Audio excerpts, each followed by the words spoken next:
Assalamualaikum warahmatullahi wabarakatuh. Alhamdulillahilladzi arsala rasulahu bil huda wa dinil haq liyudhhirahu ala dini kulli wa kafa billahi alima. Asyhadu an la ilaha illallah wa asyhadu anna Muhammadar Rasulullah. Rabbi shrahli sadri wa yassirli amri wahlul 'uqdatam min lisani yafqahu qawli. Amma ba'du, pertama-tama dan yang paling utama marilah kita panjatkan puji beserta syukur kepada Allah Subhanahu wa taala. Shalawat beserta salam marilah kita panjatkan kepada baginda Nabi Muhammad sallallahu alaihi wasallam. Tidak lupa kepada keluarganya, kepada sahabat, tabi'in, tabi'at. Mudah-mudahan kita semua termasuk umatnya. Amin ya Allah ya Rabbal alamin. Hadirin jamaah sekalian, barang siapa yang melaksanakan puasa dan tarawih itu akan mendapatkan keistimewaan dari Allah Subhanahu wa taala serta balasan akhlak yang baik juga akan didapatkan oleh seorang hambanya. Di dalam kesempatan kali ini, hadirin jamaah rahimakumullah,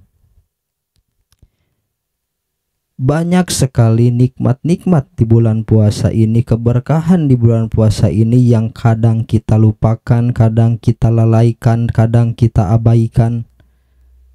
Apakah Allah cemburu? Tentu Allah pun cemburu. Seperti di episode yang sebelumnya saya sebutkan, ketika kita mempunyai masalah, ketika kita mempunyai keraguan hidup, bukan berarti kita yang belum maksimal. Terkadang kita menerjemahkan seperti itu. Tetapi yang belum maksimal, terkadang yang kurang lama itu adalah sujud kita, yaitu ibadah kita.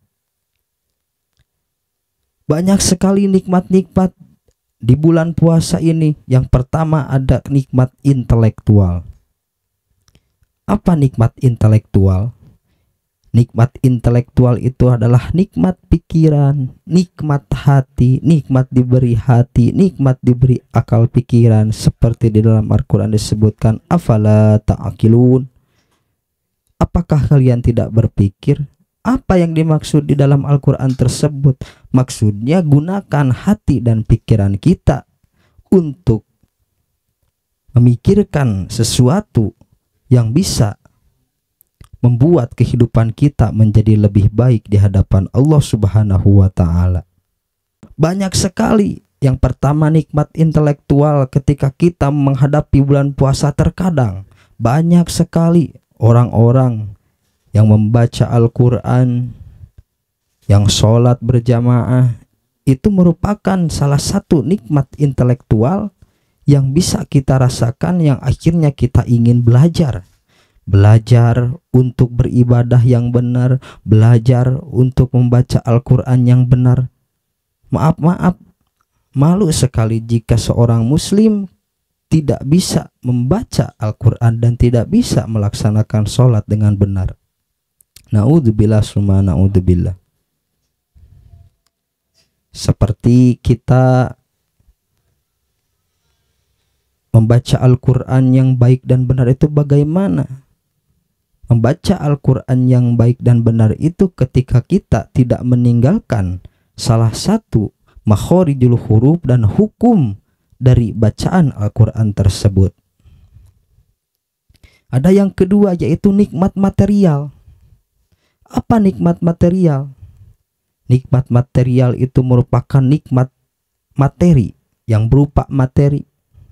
Ketika kita sudah berpuasa dari jam 4 subuh, sudah adzan, misal sudah terbit fajar, kita kan puasa itu yang pertama kita menahan, definisinya itu menahan diri dari segala sesuatu yang membatalkan dari terbitnya fajar sampai terbenamnya matahari.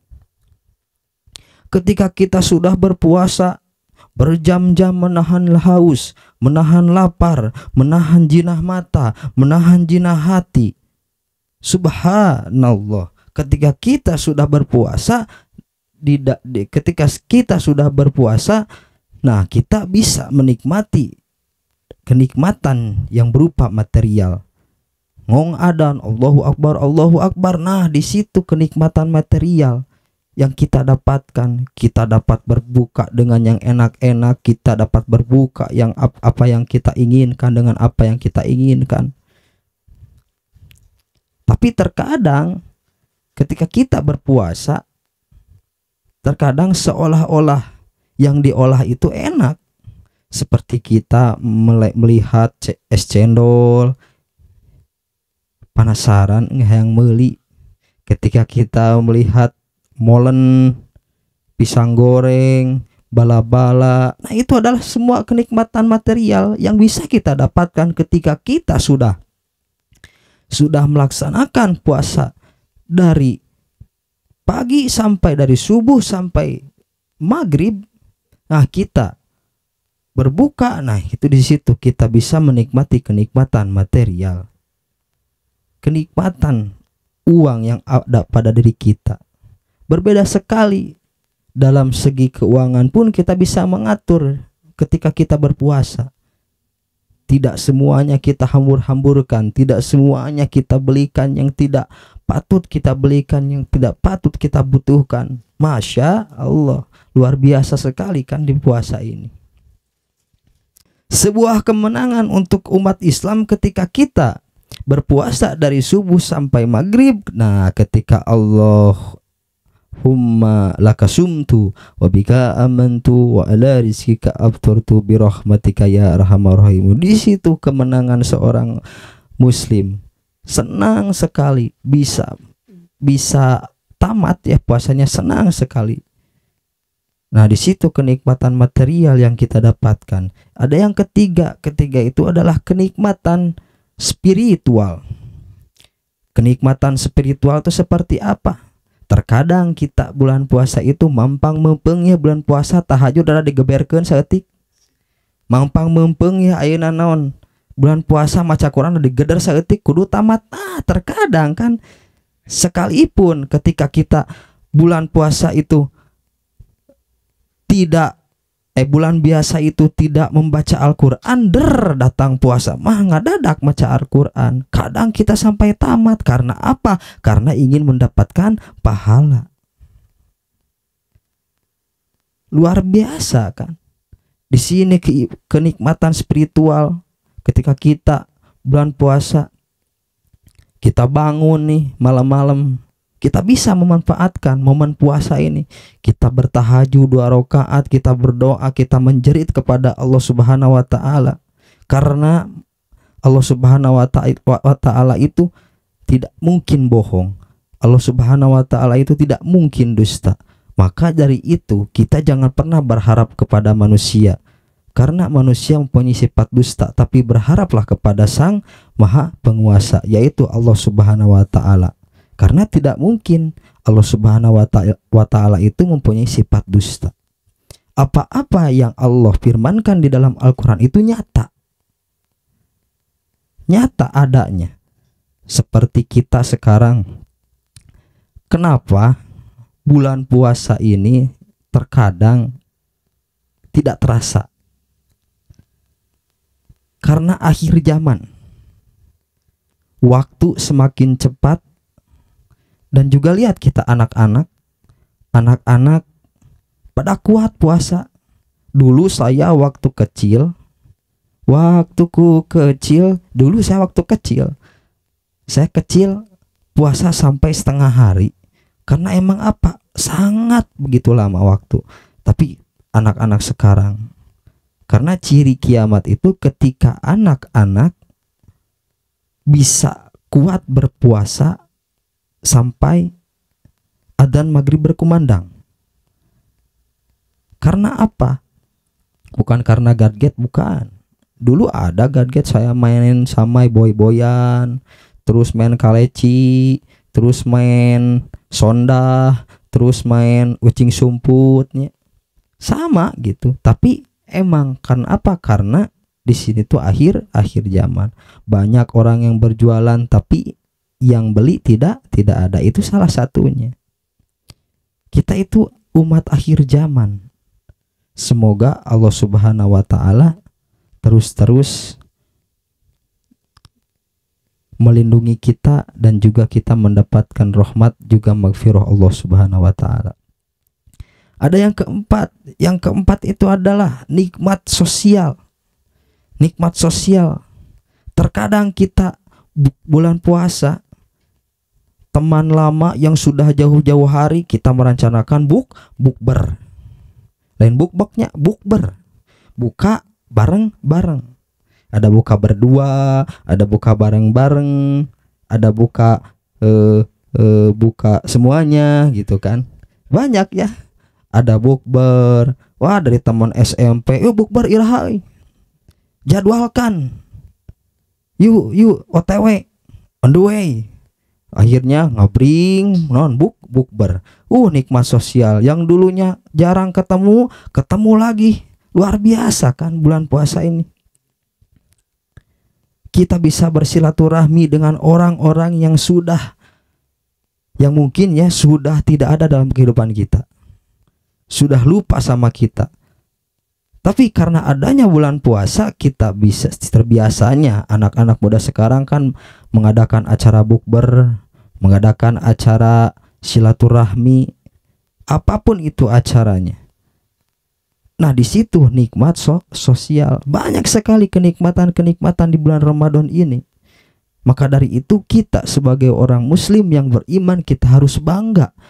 Kita harus tertawa, kita harus bahagia melaksanakan bulan suci Ramadan. Ketika kita sudah ditinggalkan Ramadan baru terasa. Kalau sudah tiada baru terasa bahwa kehadirannya sungguh berharga. Sungguh berat aku rasa kehilangan puasa. Sungguh berat aku rasa kehilangan tarawih. Tuh kan, nikmat sosial itu nikmat yang harus kita up ya di dalam kehidupan ini. Karena terkadang kita tidak bisa berdiri sendiri. Kita butuh orang lain, kita butuh partner. Kan banyak ya, para jamaah pasti banyak teman yang SMP sudah kemana gitu, teman yang SMA sudah kemana, teman yang kuliah sudah kemana, teman yang kerja sudah kemana. Nah, datang bulan suci Ramadan, terkadang kita bisa berkumpul kembali. Di dalam perkumpulan tersebut kita manfaatkan untuk supaya kita bisa menjalin sosialisasi kembali. Luar biasa bulan Ramadan ini. Maka dari itu kita semua harus menikmati kenikmatan yang ada pada bulan Ramadan ini. Baik itu kenikmatan spiritual, baik itu kenikmatan material, baik itu kenikmatan sosial, baik itu kenikmatan intelektual. Lengkap sekali, paket lengkap di bulan Ramadan ini. Intelektual yang asalnya bapak-bapak tidak mau mengaji, akhirnya datang ke masjid untuk mengaji. Sekalipun di dalam pengajiannya dia celengah-celenge ya, tidak mengerti gitu kan. Tapi setidaknya Allah sudah memberi pahala kepada orang tersebut, karena orang tersebut mempunyai niat untuk tolabul ilmi. Wajib hukumnya untuk seorang muslim tolabul ilmi. Utlubul ilma walau bisin illalahdi minal mahdi. Carilah ilmu sampai ke negeri Cina, dan carilah ilmu dari lahir sampai liang lahat. Wajib kita mencari ilmu, apapun itu ilmunya, kecuali ilmu yang mungkin mengandung hal-hal negatif. Mungkin cukup sekian dari saya. Wabillahi taufiq wal hidayah waridho wa inayah. Wassalamualaikum warahmatullahi wabarakatuh.